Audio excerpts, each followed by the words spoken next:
Y cuando él me lo dice, me dice, mami, yo en este momento tengo una pareja. Y yo en ese momento lo único que pensé fue en abrazarlo y decirle que él iba a estar bien y uno de ellos, su pareja, esté fuera del colegio a distancia, deben colocar una denuncia penal contra Sergio por un supuesto acoso sexual. Pues ningún niño de 16 años de edad se supone que va a recibir una denuncia penal en contra de él. Duró toda una noche en cuidados intensivos y el 5 en la madrugada murió. Ahí se siente impotencia total.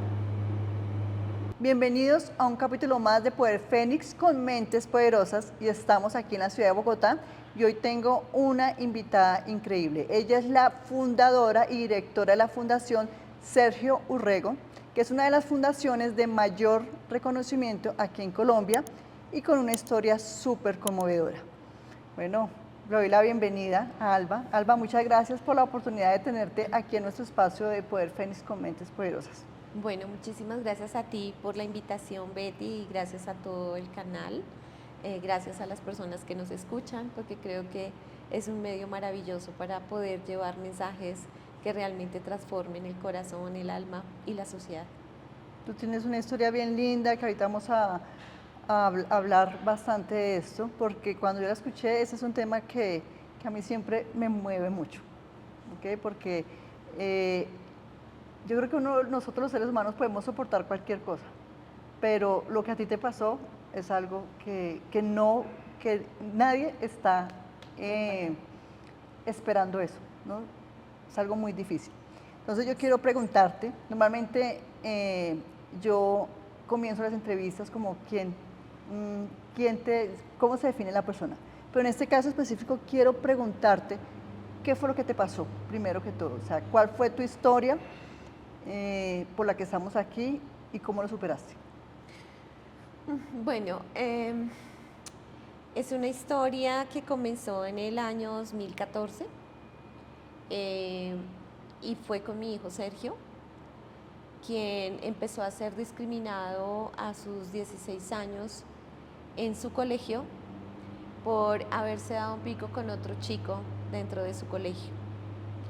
Esto empezó a acarrear una persecución sistemática contra él, contra mí, además porque somos o éramos una familia muy pequeña que estaba conformada por su abuela, mi mami y mi hijo y yo. Un poco de mí, pues era una persona trabajadora, que mamá cabeza de hogar, que pues lograba al máximo dar lo que se requería en su casa, en su hogar y obviamente a Sergio.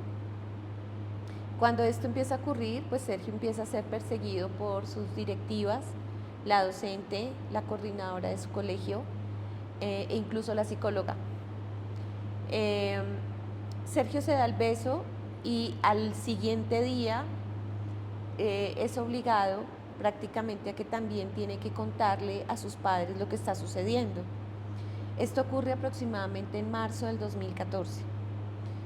Cuando empieza la persecución, también me empiezan a pedir certificados psicológicos para que él continúe dentro del colegio, algo que ya no está permitido precisamente por la legislación. Hoy en día no está permitido porque pues hace mucho tiempo pertenecer o amar diferente y pertenecer a la comunidad LGBTIQ+, pues no es una enfermedad, ¿verdad? No es catalogado como una enfermedad. Sin embargo, en el colegio fue catalogado prácticamente así. Adicional de esto, me lo sacaban de clase todos los días para hablar sobre su orientación sexual con sus compañeros de clase, con las directivas de su colegio, y finalmente acuden a los padres de su pareja porque ellos estaban a 4 meses de graduarse. Estaban en 11 grado. Sergio siempre fue un gran alumno, siempre ocupaba los primeros puestos. Él llegó becado incluso a este colegio. Había escrito ya varios artículos, uno al Espectador. Era un gran literato, amaba mucha literatura, o sea, empezó por Mafalda, Aquino, recuerdo mucho desde muy pequeño. Y bueno, a raíz de todo esto, él empieza también a ser muy argumentativo. Eh, Sin embargo, hay algo como que siento yo que fue su detonante, y es que nos piden a nosotros que a raíz de lo sucedido, nosotros debemos separarlos de su colegio, ¿sí? Que ellos no estén juntos. Y cuando Sergio me dice con sus ojos llenos de lágrimas y de miedo y me cuenta todo lo que está sucediendo en su colegio, y es obligado a decirme y hablarme acerca de su orientación sexual, yo Ahí tú recuerdo no mucho, sabías, no, no, nada, nada. no, no, para nada. Sergio siempre fue muy de casa, muy serio, muy callado, y sin embargo, pues jamás como mamá yo pude decir sí, yo ya sabía o lo intuía, como hay otras mamitas que sí, sin embargo con él no. Y cuando él me lo dice, me dice, mami, yo en este momento tengo una pareja que es de mi mismo sexo, y lo que pasó me tiene con problemas en mi colegio.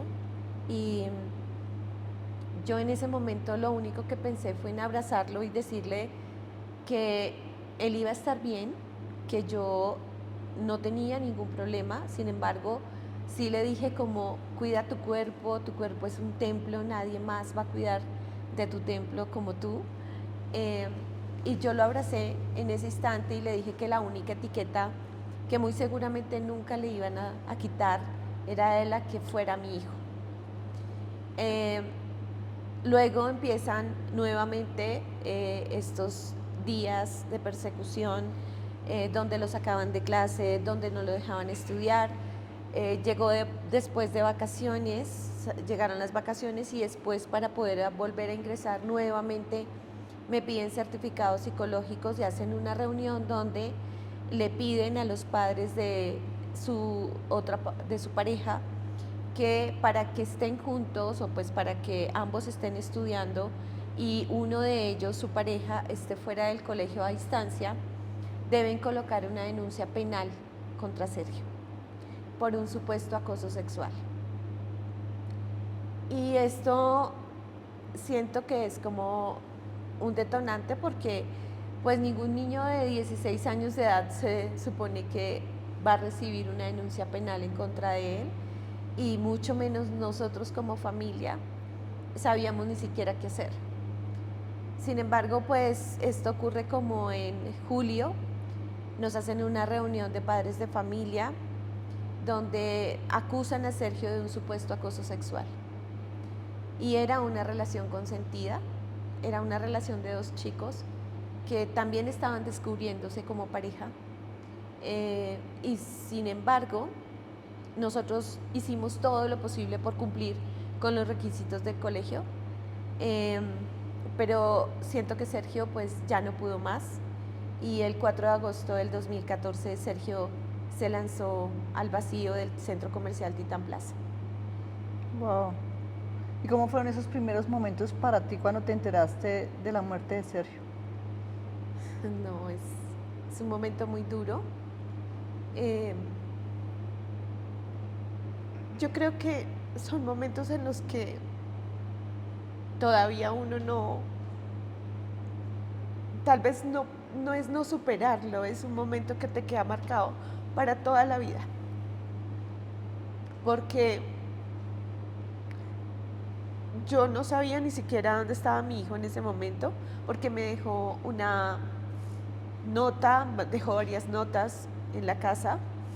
Por mi trabajo yo viajaba, estaba con su abuela en ese momento. Y cuando yo llegué, Sergio ya no estaba en la casa, solo empecé a encontrar notas. Y pues yo empecé a buscarlo. Una compañerita de su colegio me llamó. Yo en ese momento estaba enloquecida, no sabía qué hacer. Y me llamó y me informó que Sergio estaba en la Chayo. Y ya cuando llegué allá, pues encontré al 123, que es acá, pues el lugar donde, pues, eh, la línea de ayuda. Y efectivamente mi hijo estaba en urgencias, duró toda una noche. Él se lanzó el 4 de agosto, duró toda una noche en cuidados intensivos y el 5 en la madrugada murió. Wow. Y pues ahí se siente impotencia total. Tú dices que eh, eso para ti y para cualquier madre es algo muy desgarrador. Tú en algún momento dices que viste unas notas. ¿Esas notas qué decían? Y en algún momento lo viste a él deprimido o que en algún momento tú pensaste que él pudiera hacer esto? No, ¿nunca No, los medio no. sospechaste? Realmente como fue algo tan sistemático y tan sin tiempo prácticamente como padres y madres, pues como que no sabemos qué hacer ni cómo actuar, lo único que buscábamos era cómo defender su nombre o defender lo que estaba sucediendo.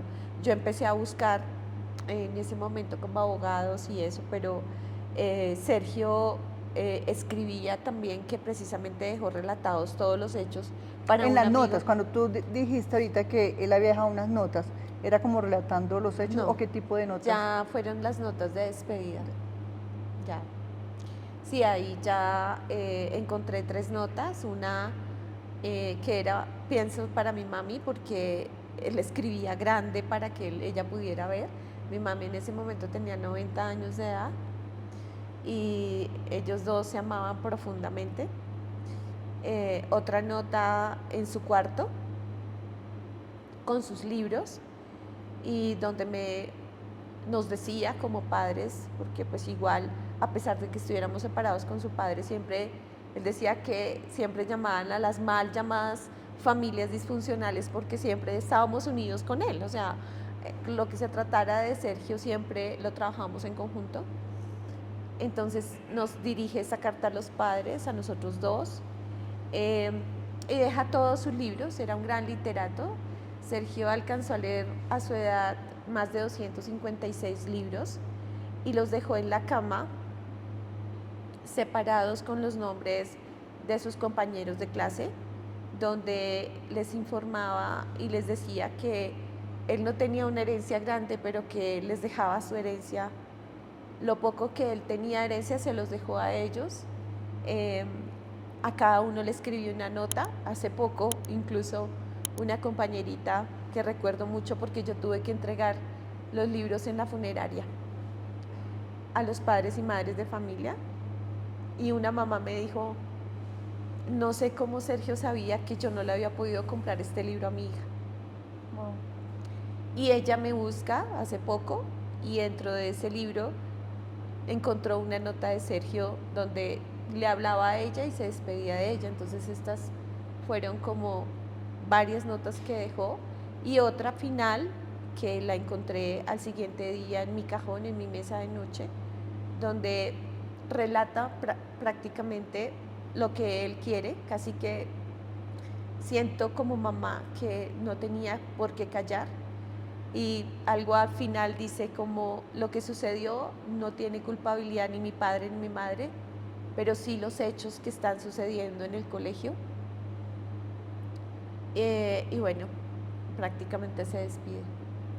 Wow. ¿Y qué te impulsó a ti, Alba, a convertir todo ese dolor que estabas sintiendo para luchar por los derechos de las personas de la comunidad LGTB?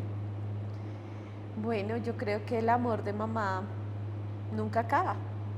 Es como la conexión más profunda que puede haber en un ser. Y créeme que desde el primer momento en que leí esa carta en mi mesa de noche, porque estaba dentro de mi mesa de noche, sentí que era algo para mí, como si me estuviera gritando a voces, tienes que hacer algo y no te puedes callar. Y eso pasó así. Al mes, una amiga mía acudió a una de las organizaciones sociales de base, como es Colombia Diversa, y empezamos a crear todo. Yo no tenía ni idea qué iba a suceder, ni cómo iba a suceder, ni qué me tenía preparado el universo, el destino, realmente.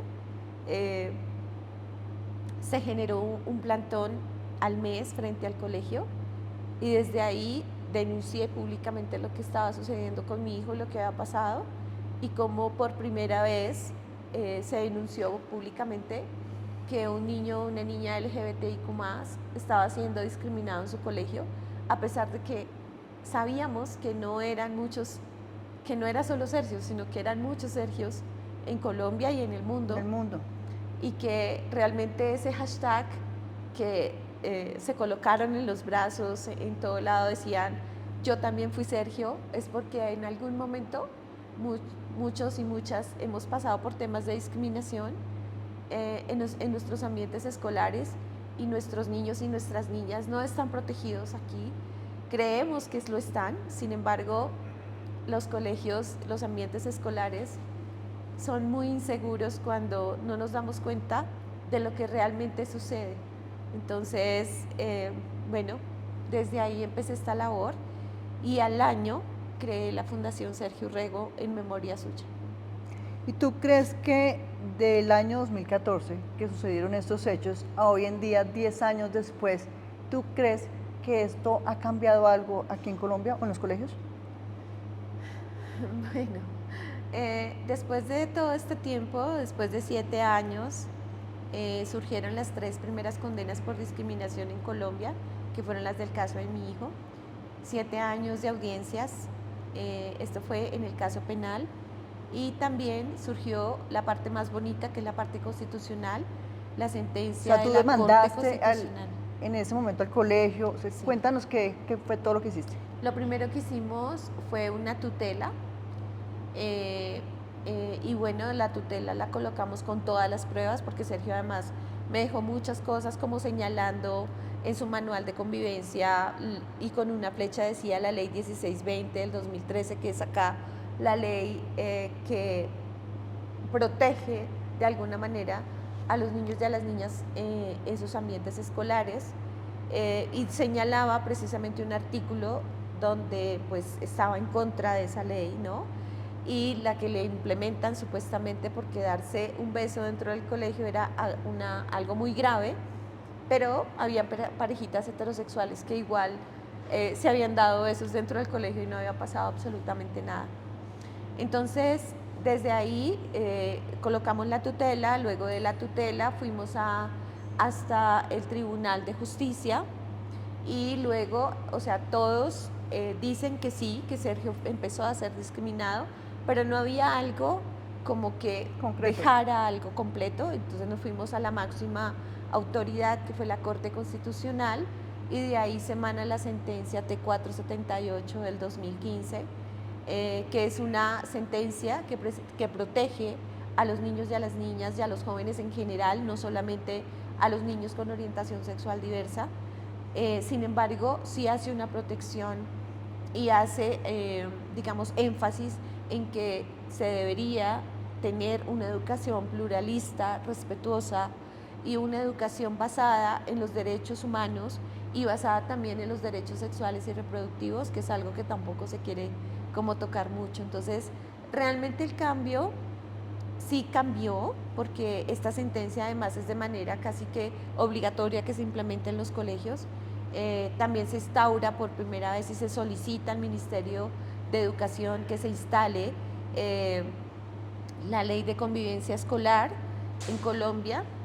Y bueno, pues creo que la razón de ser más importante de la fundación es que esto realmente se cumpla de alguna manera, más que de juzgar, de acompañar, de orientar, porque realmente no es que se cumpla, realmente es algo que como que a veces sí, a veces no, y todo depende, pienso yo, más de los dueños y directivos de los colegios que lo quieran hacer o no.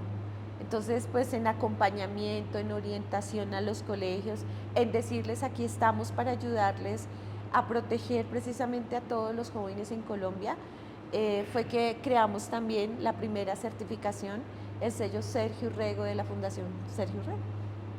No,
Wow, ¿y hoy en día sigue habiendo ese problema de violencia hacia la comunidad LGTB aquí en Colombia? Total. Todavía hay muchas violencias, hay violencias a los líderes y lideresas, hay violencias en las calles, hay violencias en los ambientes educativos, hay violencias en todo lado porque el simplemente hecho de amar diferente, de que tú lleves una pareja al cine y que sea de tu mismo sexo, ya todo el mundo te juzga, todo el mundo te ve diferente. Entonces, pues para lograr una equidad, que es lo que realmente queremos, más que una igualdad, ¿no? Porque la igualdad de derechos puede ser para todo el mundo, pero si tú no eres igual a este niño o a esta niña, pues tienes que de alguna manera darle una equidad. Y eso es como lo que nosotros en algún momento siempre hemos llevado como mensaje a los ambientes escolares, pero también a las familias, porque cuando creamos también la primera línea de prevención al suicidio en Colombia para niños, niñas, adolescentes y jóvenes, nos hemos dado cuenta que la violencia empieza por casa. Y nos hemos dado cuenta que cuando vamos a las empresas, que cuando hablamos con papás y mamás, pues precisamente ahí es donde podemos visibilizar que aún nos cuesta abrazar a nuestros hijos e hijas diversas, abrazar la diversidad desde todos los ambientes, desde todos los ámbitos, porque socialmente muy seguramente podemos decir, y me encuentro con mucho con eso, no, pero yo también tengo amigos gays y amigas lesbianas, pero de eso no se trata de poder ver a los ojos a esos niños y a esas niñas que muchas veces incluso los sacan a la calle cuando se enteran de su orientación sexual y también se atreven a juzgarlos cuando entonces se prostituyen, caen en sustancias psicoactivas o dejan de estudiar, precisamente porque cuando un niño y una niña diverso es abrazado por su familia, es una vida salvada. Alba, y aquí en Colombia, cuando tú nombras de la violencia, ¿hay leyes que protegen esto? O sea, ¿cómo actúa? Sí, pues realmente Colombia es uno de los países más garantes en legislatura. De pronto hay muchas herramientas, hay más de 150 sentencias de la Corte Constitucional protegiendo la vida y precisamente protegiendo, evitando las violencias dentro de los ambientes escolares, dentro de los ambientes familiares e incluso pues en los ambientes sociales y de trabajo también, ¿no?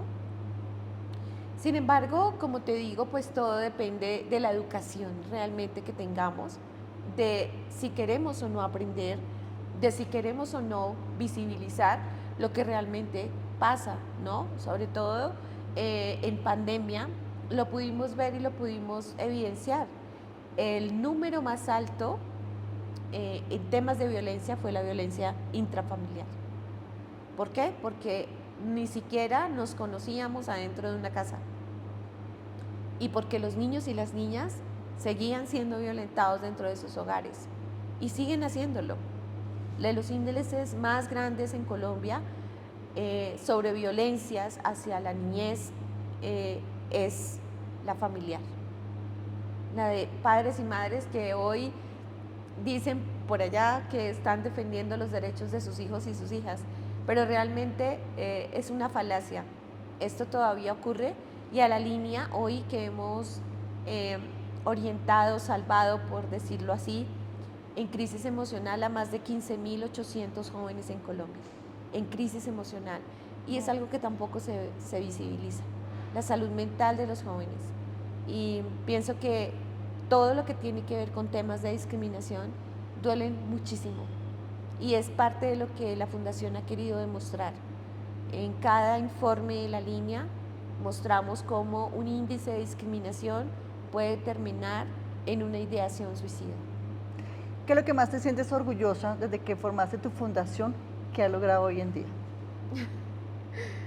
Bueno, yo siento que los jóvenes, que ir a un escenario cualquiera, esta entrevista, este podcast, siempre siento que puede estar salvando en algún momento una vida. Es como decirles, nunca estarán solos ni solas, que aquí estamos con muchos brazos abiertos, que yo siempre digo que perdí a mi único hijo a causa de estas violencias, pero he abrazado a miles he abrazado a muchos jóvenes, he ayudado a otros tantos y creo que he salvado muchas vidas.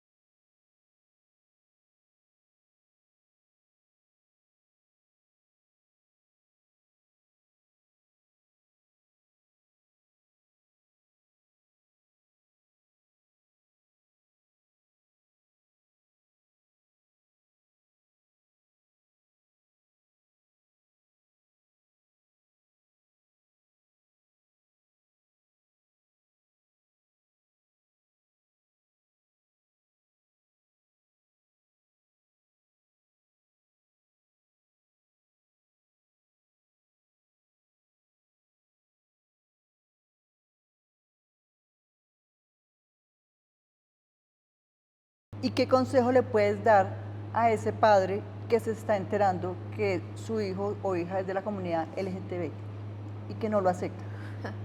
Bueno, a los papitos, mamitas, a las familias siempre les digo, no tengan miedo, porque también es miedo. Miedo de que algo pase como lo que me pasó a mí, pero no tengan miedo, edúquense, busquen ayuda, busquen orientación. A veces no sabemos absolutamente nada, pero no se dejen llevar por el prejuicio, por esos mensajes de odio que escuchamos. No se dejen llevar por lo que las personas juzgan o dicen desde lo que no saben. Así que si quieres buscar una orientación familiar, busca también a la Fundación Sergio Urrego u a otras organizaciones sociales de base que estamos trabajando precisamente para educar, para apoyar, para decirles que no es que estés mal y que tu hijo y tu hija, la que nació por primera vez, esos ojitos que viste por primera vez, son esos mismos ojos que te están hablando ahorita y te están diciendo que simplemente aman de manera diferente. ¿Cómo sueñas tú un mundo ideal dentro de 20 años para la comunidad LGTB? Que ¿Un quisieras mundo en el mundo ideal? entero.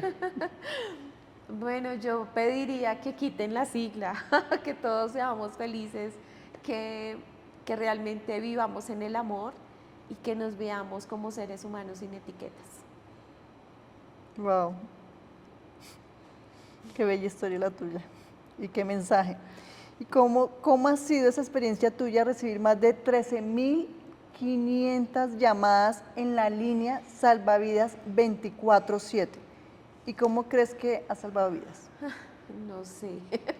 Quiero contarles que la línea nació por un primer grant, porque hemos sido plataforma de apoyo en el mundo a través de Netflix, una página que tienen, que es una página de ayuda que se llama One Attack About It. Yo solamente dije, bueno, vamos a mirar cómo vamos a lograrlo en un mes de apoyo. Llevamos 5 años con la línea, donde quiero decirte, hemos parado, hemos tenido que estar 24/7, no hemos estado 24/7, a veces solamente con personas voluntarias y practicantes, a veces con personas pagas, dependiendo la ayuda económica que nos llegue, dependiendo si sale algún aporte de cooperación internacional por proyecto o las donaciones que nos hagan. Bueno, de alguna manera hemos sostenido la línea durante estos 5 años, pero no es algo fácil, ya que no sé, creo que también este es un llamado a que realmente los gobiernos, las entidades locales deberían de destinar más dinero a la salud mental. ¿Sí? Pienso que la salud mental es muy importante y la dejamos siempre de lado. Es como lo último que tocamos, casi siempre. Entonces, sí requiero que, pues de alguna manera, nos pongamos la mano en el corazón y, y apoyemos todas las causas que de alguna manera pueden salvar una vida y todas las causas que de alguna manera hacen lo que muy seguramente falta en muchos territorios, como Colombia. Colombia es muy diversa, tiene una cantidad de territorios a los que hemos ido y creo que allá falta muchísimo por ayudar a los jóvenes. Nuestros niños indígenas, nuestros jóvenes indígenas se suicidan y no hacemos casi nada para poder salvarlos. Los jóvenes campesinos, ir a las familias campesinas y hablar sobre diversidad es algo maravilloso porque creemos que no lo van a entender, pero yo he estado con 90 padres campesinos que sí lo han entendido y que han abrazado a sus hijos diversos. Entonces, pienso que es una tarea que hay que seguir haciendo. ¿Cuáles son esos principales programas que tiene la Fundación Sergio Rego? Bueno, nosotros trabajamos 3 líneas específicas, que es la prevención de la discriminación, la prevención del suicidio de niños, niñas, adolescentes y jóvenes e incidencia política, porque precisamente por la sentencia de Sergio, por la implementación, acabamos ahorita de ganar un acuerdo para los colegios de Bogotá con nuestros estudiantes cabildantes que pusieron todo el alma para poder llevar esto a cabo. Es la primera ley Sergio Rego que salió a través del Consejo de Bogotá para que precisamente se empiecen a trabajar en los colegios de Bogotá toda la parte de diversidad, de equidad, de inclusión, pero también de proteger y de crear espacios seguros para los colegios en Bogotá. Alba, yo sé que tú has tenido bastante acercamiento con este tema. ¿Cómo uno puede reconocer un hijo cuando está pasando por este tipo de procesos? De pronto que se sienta aislado en sus colegios o que está siendo víctima de bullying, está siendo rechazado, que está en depresión. ¿Cómo un padre puede detectar eso? Bueno, hay varias señales, sí. Sin embargo, quiero dejar también el reconocimiento de que muchas veces no hay señales. Por ejemplo, lo que pasó con Sergio. Sergio jamás se mostró depresivo, siempre quiso defenderse, dejó las cosas listas. Sin embargo, hay momentos donde sí, como padres y madres, podemos identificar algunas cosas que pueden suceder dentro del hogar y que nos generan algunas alertas. Por ejemplo, no quiero volver a clase. Me encierro todo el día en mi cuarto y no quiero salir. Y está bien empezar a trabajar todo el reconocimiento de emociones, porque a los jóvenes se les olvidó, y creo que a los adultos también, que solo reconocemos lo que está en el teléfono. Yo les digo que es la felicidad, todos los hipopótamos vuelan, y resulta que se nos olvidó reconocer las demás emociones. Entonces ahí es importante empezar a hacer un reconocimiento de emociones con tus hijos y tus hijas. ¿Cómo te sientes hoy? ¿Cuál es tu emoción hoy? ¿Te sientes frustrado? ¿Te sientes enojado? ¿Te sientes triste? ¿O estás depresivo? ¿Sí? Que es diferente. Es importante también revisar si hay algún cambio emocional repentino. Hoy estuve muy bien, pero ya mañana estoy como que no quiero hablar, no quiero socializar, ya mis amigos tampoco me interesan mucho. Y cuando esto empiece a suceder, es importante empezar a hacer esos lazos con las instituciones educativas y revisar qué es lo que puede estar pasando, si es allá o si definitivamente algo está pasando alrededor de tu hijo o tu hija. También si hay cambios alimenticios, porque muchos niños y niñas también están cayendo en la bulimia, en no querer alimentarse de manera efectiva o como debe ser, y muy seguramente otros y otras también tienen el peligro de caer en las sustancias psicoactivas, en el alcohol u otras sustancias. Y pues pueden tener también, es importante decirles y que lo sepan, si tú ves como este tipo de situaciones, acércate a tu hijo, a tu hija, habla con él. A veces no es fácil, o con ella, y pregúntale si ha tenido ideación suicida. Es importante preguntarlo porque esto hace que generes la confianza para que ella o él abra su corazón. Es necesario borrar y quitar tantos bloqueos que tenemos para hablar de nuestra salud mental. Y a las personas que nos están escuchando, que está llegando tu mensaje, ¿tienes alguna línea especial que las personas se puedan comunicar para que nos las des en este momento? Sí, claro. La línea trabaja por todas las redes sociales de la Fundación. Estamos por Instagram, por Facebook, estamos por TikTok, estamos por todas las redes de la Fundación. Tenemos un correo que se llama hablamoscontigo sergiorrego.org y la línea 311-766-8666. Así que todo el equipo está dispuesto a apoyarte por mensajes de texto, por interno o por llamada. ¿Cómo puede hacer un padre empezar a romper esos paradigmas en cuanto a este tema? Porque hemos sido siempre, o sea, durante generaciones y generaciones, hemos sido programados con ciertos estigmas. ¿Cómo puede un padre empezar a romperlos? Bueno, yo creo que lo más importante para un padre y una madre, primero es darse cuenta y reconocer qué es lo que realmente te están diciendo, te están hablando, qué es lo que tu hijo o tu hija te está diciendo. Y si no sabes absolutamente nada, por favor, busca ayuda, edúcate y creo que lo más importante, dale amor, dale afecto. Eso creo que está innato en nosotros y nosotras, el proteger las vidas y generar felicidad, porque eso es lo que queremos, que sean felices, significa que tenemos que aprender muchas cosas, no solamente cuando nacen, ¿no? Cuando nacen siempre decimos, no hay un manual, no hay un manual para un niño o una niña diverso, no lo hay. Hay un querer, hay las ganas de empezar a trabajar en mí para poder entender a mi hijo o a mi hija. En el caso de las mujeres o de las madres, es más importante para nosotras el amor hacia nuestros hijos y podemos llegar a entender más en el caso de tener un hijo de la comunidad LGTB. ¿Qué consejo le puedes dar a un padre que vivimos en una sociedad machista de que pueda aceptar a su hijo? Porque las mujeres somos más, o sea, decir, es nuestros hijos y los aceptamos, pero a ese padre. Bueno, sí, la comunidad latinoamericana o todos los países latinoamericanos hemos sido creados por culturas muy machistas y tenemos mucho miedo a lo femenino porque es que desde ahí es donde empieza la discriminación, desde ahí, desde las violencias de género que hemos vivido por muchos años y que hemos normalizado y permeabilizado.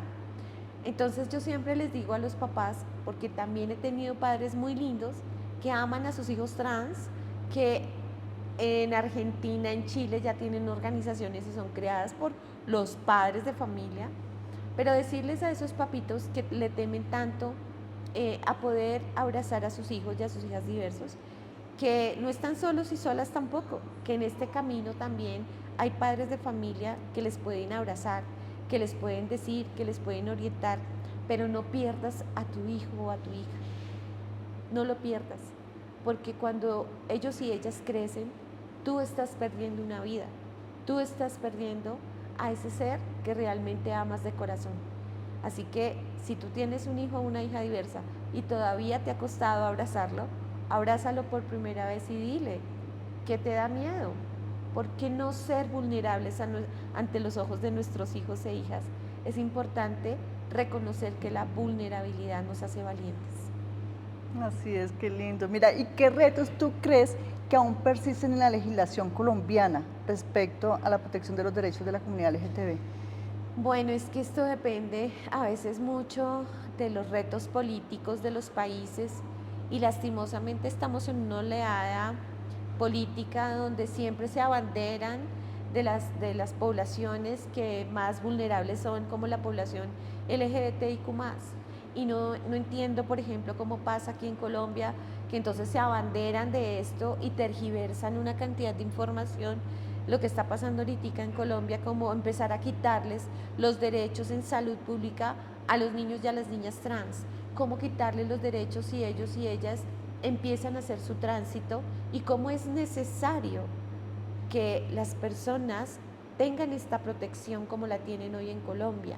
Entonces, uno de los retos más grandes es que realmente en educación, en salud, en trabajo, porque también hay una barrera muy grande en los trabajos y todavía, bueno, hay muchas empresas hoy que están trabajando en diversidad, equidad e inclusión, pero en este momento es muy importante que como colombianos, como colombianas y bueno, en general en todos los países, hagamos también valer los derechos de nuestros hijos y nuestras hijas. Y ojalá que muchas familias diversas como las nuestras levantemos esa voz porque también somos muchos padres y madres de familias diversas que queremos y amamos a nuestros hijos. Y de verdad que cuando escuchamos tanto odio afuera, ni siquiera sabemos cómo actuar ni cómo poder protegerlos de alguna manera. Wow. ¿Y cómo tú crees, cómo evalúa la postura del gobierno actual frente a la inclusión y los derechos de la comunidad LGTB? Bueno, actualmente en Colombia tenemos digamos, un gobierno garante de derechos. Aquí se instituyó precisamente el Ministerio de la Igualdad, donde pues trabajamos precisamente desde todas las poblaciones diversas, las personas afro, las personas con discapacidad, las personas, bueno, todas las personas que en algún momento han sido vulneradas y que de alguna manera necesitan esa equidad. Entonces, pues desde el gobierno sí, sin embargo, el gobierno es todo un complejo, ¿no? Entonces está el Consejo, está el Congreso, y pues ahí es donde realmente nos falta todavía muchísimo empuje y que realmente las personas que están allí legislando para las demás familias en Colombia tengan en cuenta que no están legislando para una familia, están legislando para todas las personas de un país. Que me encanta, Dios mío, de ver y todo. Me pongo en tus zapatos y digo, wow, qué mujer tan fuerte y qué misión y propósito tienes en este mundo. Lograr esa igualdad, esa equidad. Y cómo podemos nosotros enseñar a nuestros jóvenes a que tengan ese respeto por la comunidad LGTB. Bueno, decirles a los jóvenes, aunque yo he visto mucho en los colegios, en las universidades, que los jóvenes son mucho más partners, son mucho más protectores, son mucho más abiertos. Sin embargo, aquellos que sí juzgan, que siguen como los pasos de sus adultos, por favor, no normalices los vocabularios, los prejuicios, no normalices lo que tú escuchas en casa, porque estás repitiendo lo que estás haciendo o lo que ves en tu casa, en tu hogar, lo que repiten los adultos. Ya me daba cuenta en el consejo cuando estábamos haciendo las ponencias de que utilizaban, porque de verdad que los manipulan a los jóvenes para que pasen y digan lo mismo que ellos replican, esos mensajes de odio, esos mensajes que no tienen ningún sentido en la vida y que lo que generaliza es más guerra, que ya tenemos mucha y hemos tenido mucha violencia de verdad durante tanto tiempo. Entonces, decirles a los jóvenes, ustedes son los que transforman un país, ustedes son los que sí realmente pueden abrir un espacio muy diferente para que nosotros, los adultos centristas, aprendamos y realmente pensemos como de una manera mucho más abierta, más amorosa, y que entendamos que esta es una realidad que ya está y que tenemos que vivir en comunidad, muy seguramente en diálogo y muy desde el respeto. ¿Y tú crees que hoy en día hay mayor aceptación y respeto por estos jóvenes que hace 10 años o que ha evolucionado? Bueno, poco a poco sí hemos evolucionado. Hemos obtenido precisamente durante todos estos años algunos avances, pero estos avances llevan muchísimo tiempo, llevan mucho desgaste físico, mucho desgaste emocional y pues realmente todavía falta muchísimo para que nosotros no nos vamos a cansar, yo creo. Muy seguramente vamos a continuar, pero lo que queremos es que logremos por lo menos esa equidad para todas las familias en general y para todas las poblaciones en general. Muy seguramente siempre va a haber personas que no estén o no de acuerdo, pero lo primero que yo pienso que debería ocurrir es que hablemos desde el respeto. Yo respeto tu mensaje y acepto que tú también existes en este planeta, ¿sí? No es que yo tolere, porque escuchamos mucho la palabra tolerar, y bueno, eso no es tolerar, es aceptar, es abrazar, es decirles a las personas que todos y todas cabemos en este planeta. ¿Y cómo ves a la Fundación Sergio Urrego en unos años, en 10 años? ¿Qué planes vienen? ¿Qué programas? vas a tener o cómo la Bueno, visualizas? bueno, pues yo siempre he tenido una visión muy grande de la fundación. Decirles que es como el castillo de colores que siempre estará abierto para muchos jóvenes y para muchas familias. Mi proyecto, nuestro proyecto en el cual estamos trabajando ahorita es crear un centro cultural donde podamos aprender a través del juego, de la formación, de la pedagogía, donde podamos entender sobre derechos sexuales y reproductivos, bueno, tener nuestra sede, porque todavía no tenemos nuestra sede, eh, y crear muchas más, digamos, formatos especiales para poderlos llevar a todo el territorio colombiano, llevar más brigadas salvavidas y seguir salvando vidas, creo que ese es nuestro mayor reto.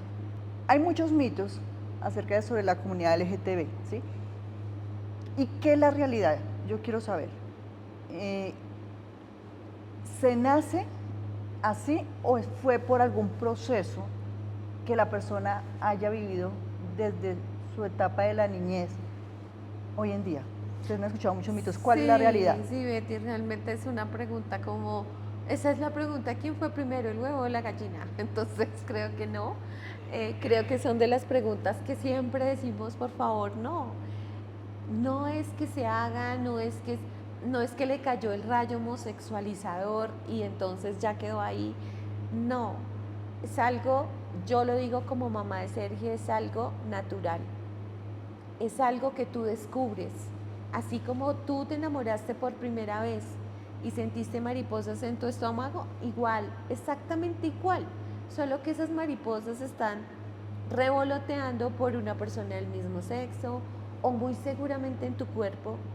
Sientes que tu cuerpo no es ese, sientes que definitivamente tú sí querías jugar con las muñecas, ponerte trenzas, ponerte un vestido. Yo siempre les digo a las familias, díganme, quién sabe si realmente tienen su orientación sexual muy segura, porque cuando se subieron a los tacones de la mamá, los bajaron, pero así rapidito de los tacones. Entonces, pues muy seguramente no nos damos cuenta de las realidades porque lo queremos negar, ¿sí? Entramos en una etapa de negación y esto es igual que un duelo. Ujú. Entonces tenemos que trabajarlo. Eso es como lo más importante. Tú dices que es como un duelo, que son por etapas. ¿Cuáles son esas etapas que como padres se deben cruzar? Bueno, hay una etapa de negación, sí. ¿Por qué? Porque escuchamos afuera muchas cosas negativas. ¿Qué escuchas tú como mamá y papá? ¿Sí? Entonces, ¿tú qué escuchas afuera? ¿Cómo tratan a las personas LGBTI afuera? No es para nada fácil, ¿verdad? ¿Qué te da miedo? Ay, ya no voy a tener nietos, ¿no? Entonces, esa es tu proyección como familia, ¿sí? No eres tú. Y esa es la proyección que tenemos todas las familias. Los nietos, yo quiero tener 5 nietos, yo tengo que tener, se tiene que trabajar en esto, tiene que estudiar lo otro, pero no nos estamos dando cuenta que nos estamos proyectando en nuestros hijos y nuestras hijas. Y ellos y ellas son seres independientes, totalmente independientes, ¿sí? Entonces es una de las cosas que primero también tenemos que revisar. ¿Soy yo o es la otra persona? ¿Qué otra etapa es importante romper con esos mitos de entonces ya no se van a casar, entonces ya no va a tener una pareja y entonces ya va a tener una pareja del mismo sexo y entonces yo no sé cómo voy a actuar?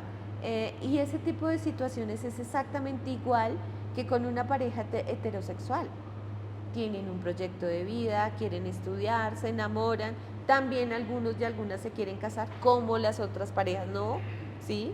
Hoy en día no se quieren casar, no quieren tener hijos, es exactamente igual. Entonces son muchos mitos que tenemos metidos en la cabeza donde simplemente queremos poner allá a las personas LGBTIQ+, y a las personas heterosexuales acá, pero en el momento de mirar cómo son los comportamientos de las familias, pues son iguales, son exactamente idénticas. Ah, bueno, Alba, nos ha transcurrido el tiempo vuela. Y para terminar, ¿qué te hubiera gustado que te preguntara o qué te gustaría decir sobre lo que hemos hablado? Algo Bueno, más, un derecho, algo que tú creas que nuestra audiencia o alguien que nos esté escuchando deba saber.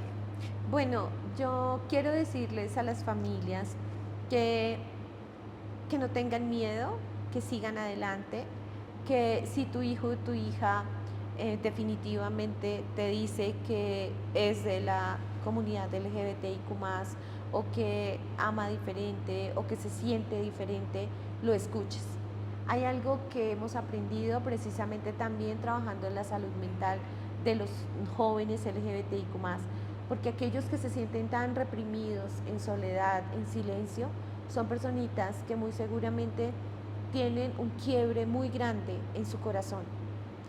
Y cuando están ahí sufriendo en silencio, muy seguramente se van a sentir tan solos que no van a tener a dónde ir. Así que lo que les quiero decir en este momento es que escuchen, se conecten con su corazón. Siempre los miren a los ojos y encuentren en ellos y en ellas a tu hijo o a tu hija que siempre ha estado allí, y que ellos y ellas sientan que no están solos y solas. Muchas gracias, Alba. Muchas gracias, porque este capítulo ha sido muy inspirador. Yo sé que le va a llegar a una comunidad que está en minoría y que está necesitando escuchar mensajes como el tuyo. Te felicito por tu resiliencia, porque no ha sido fácil. Yo me imagino, me pongo en tus zapatos, y esta entrevista ha sido muy diferente a muchas que he podido hacer, como tú viste, y me costó concentrarme mucho porque quería saber todo acerca de este tema, porque es una minoría y que están... ¿ah? Y lo que quieras. Y lo que quieras. Yo estuve en Atlanta el año pasado. Claro, y En la estás invitada a mi casa es tu casa. Ay, Qué rico mira. tenerte para allá, para que conocer un poco más de estos temas, que es una minoría y que de pronto pueden haber muchas personas que todavía no han salido a la luz, Sí. se pueden esconder bajo roles que no son y que tienen todavía tal vez miedo a hablar, aunque hemos estado en un mundo que ha evolucionado, pero todavía no hay la conciencia que el ser humano debería tener. Sí, es verdad. Y te felicito, te aplaudo porque tienes una historia, me pongo en tus zapatos y... Gracias, Betty. Que Dios te guarde y que sigas creciendo con tu fundación. Ay, qué lindo. Tienes un gran propósito y te felicito. ¿Cuántos años tiene tu hijo? 22. Ay, divino. Mi hijo hubiera cumplido el 25 de noviembre, 27. No, qué admiración y mis respetos. Te admiro y mis respetos para ti y te quiero. Yo también te respeto mucho. A A ver, ver, eres bueno. una mujer muy valiente. Bueno, hoy fue un capítulo muy inspirador. Esa historia siempre me conmueve muchísimo. Y ustedes, muchas gracias por habernos acompañado una vez más en Poder Fénix con Mentes Poderosas. Gracias, Alba. Y espero repetir este No, capítulo y saber todo lo que quieras. de otros temas más. Seguir Claro que sí. profundizando. Sí, Gracias. sí, cuando fuimos a yo estuve nominada como en el Women Economic Forum que hicieron en Atlanta. Yo la conozco, sí. Paola Despolatini y todo, yo las conozco. Sí, Sí, yo ¿tú estuve estuviste allá. ahí? Sí, estuve ahí, me invitaron, pero pues la verdad no pude conocer mucho Atlanta porque pues conocimos como el centro y ya. Cuando Ya, quieras, pues, cuando estamos quieras. allá, pero sí nos decían que sería importante poder hacer algo. Ok, bueno, muchas gracias y allá te esperamos. Bueno, muchas gracias. En un Por capítulo favor, más. que donen a la Fundación Sergio. ¿Quieres dar algún tipo más? O sea, ¿dónde podemos encontrar a la fundación? Tus Bueno, redes sí, sociales. entonces, sí, ahí, listo. Bueno, ¿Y dónde entonces, pueden las bueno. personas donar para que siga creciendo? Entonces, bueno, para que siga creciendo y fortaleciendo la línea salvavidas de la Fundación Sergio Urrego, tú también puedes ser un guardián de vida. Puedes donar a través de la página web www.sergiurrego.org, y allí también vas a encontrar nuestra tienda virtual donde podrás apoyar a la Fundación y salvar muchas más vidas. Muchas gracias. Así es, ya saben, a donar. Y muchas gracias por habernos acompañado en un capítulo más de Poder Fénix con Mentes Poderosas. Y Alba, déjame decirte que eres una gran mente poderosa. Gracias.